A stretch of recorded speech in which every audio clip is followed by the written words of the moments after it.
Hello and welcome back to another video. Today we're going to be going through questions 11 to 21 of the November 2021 Foundation Paper 2. Let's get straight into it. Question 11 says that Annie spends these amounts in 4 shops using £20 notes, £10 notes, and £5 notes, and it tells us below the shops that she spends the money in. In each shop she pays the exact amount and she uses the smallest possible number of notes. To get the total number of notes that she uses, we can use one of two ways. We can either work out the total amount that she spends in all of the shops, or we can do it per shop. We are going to do it per shop as this will be easier because we have smaller numbers. In shop A, she will use 3 £20 notes and 1 £5 note.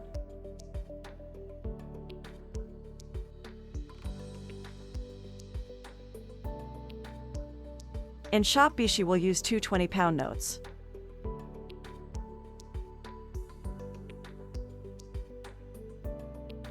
In shop C, she will use 5 £20 notes, 1 £10 note, and 1 £5 note.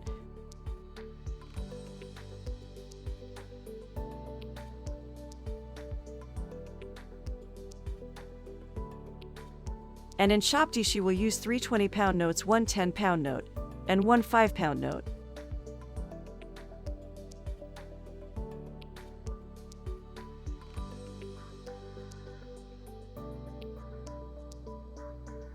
We add up the total number of notes, we get 13 £20 notes, 2 £10 notes, and 3 £5 notes.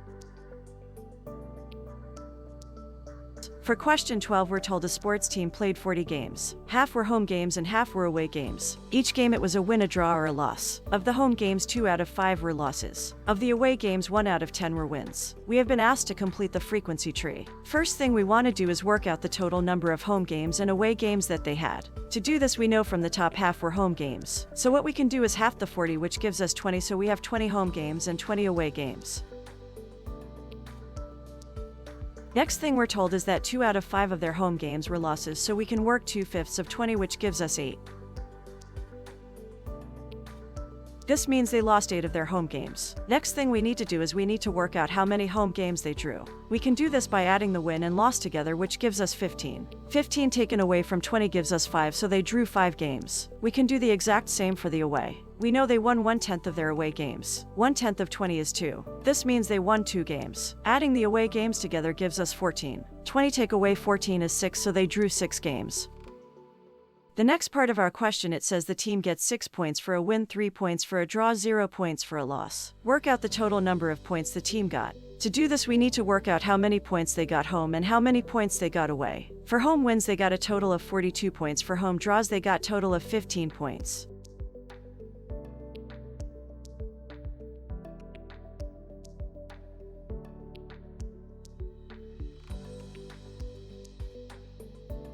For away wins, they got a total of 12 points, and for away draws, they got a total of 18 points.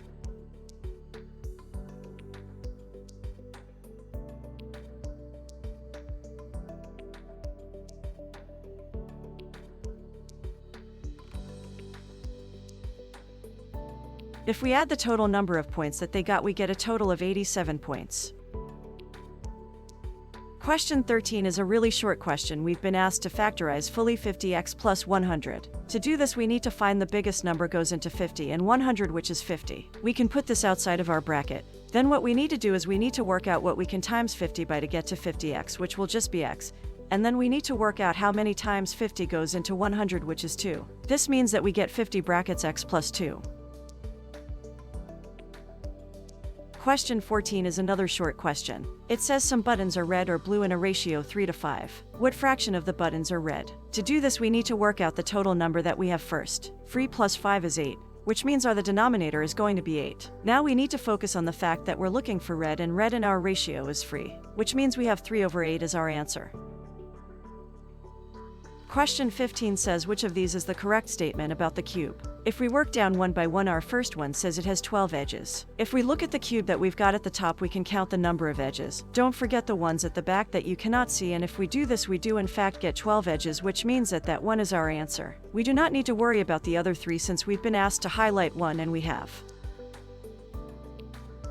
Question 16 is a more complicated question. It says a B is parallel to CD. FG is a straight line, and it wants us to work out angle X. If we look at angle X, we can see is on a straight line C to D. If we could work up the angle from C to G, we would be able to work out the missing angle. We need to use our corresponding angle rules. If we do this, we get told that C to G is 53 degrees. Now with angles on a straight line, we can add 53 and the 48 together to get 101. And then we can take the 101 away from 180, it will give us 79.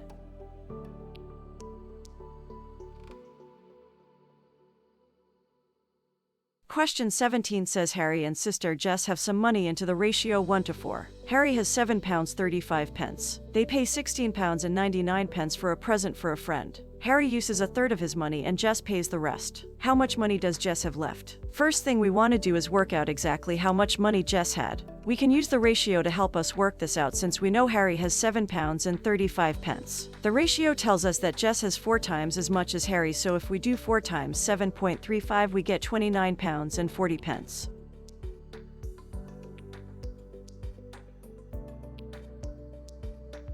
Now let's work out how much Harry spent on the present. He uses 1/3 of his money, so we can do 1/3 multiplied by 7.35, which gives us 2.45.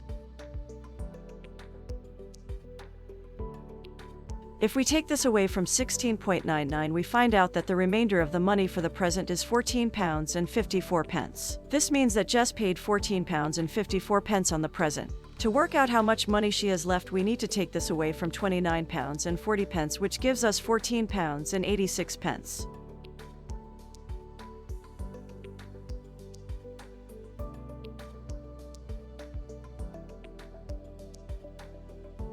Question 18 is asking us to solve 10x minus 3 equals 21. To solve these sort of questions, we need to do the opposite of what was happening in the question. First, let's do the opposite of minus 3, which is plus 3, so we're going to add 3 to 21. This gives us 10x equals 24. We're now going to divide by the 10, which gives us x equals 2.4.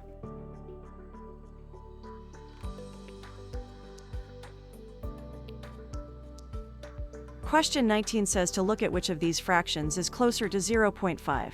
5 over 16 or 17 over 25. In order to do this, we need to convert both of these to decimals. For 5 over 16, we can do 5 divided by 16, which gives us 0.3125. This is 0.1875 away. We can do the same for 17 over 25. 17 divided 25 is 0.68.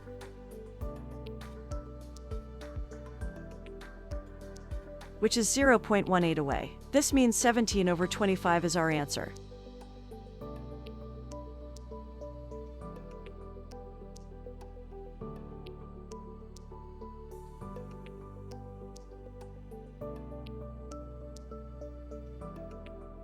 Question 20 says that point B is 400 meters northeast of point A. Mark point B on the centimeter grid. Since it is a centimeter grid, each square is a centimeter long, centimeter high, and a centimeter diagonal. Northeast means we're going north and we're also going east, so we are actually diagonally going up to the right. In order to represent the 400 meters, we need to go 4 diagonal squares up to the right.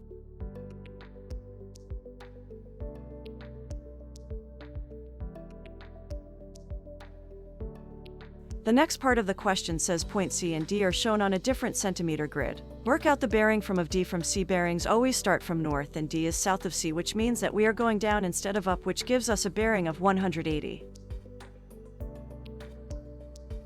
The final part of our question says to work up the actual distance in meters of D from C. We count the squares, they're free squares away. This means that it is free centimeters. However, our scale is 1 to 1,000. This means that we must multiply our free by 1,000. Which gives us 3,000 centimeters. Our question is asking for the answers in meters, so we need to divide our 3,000 by 100, which gives us 30.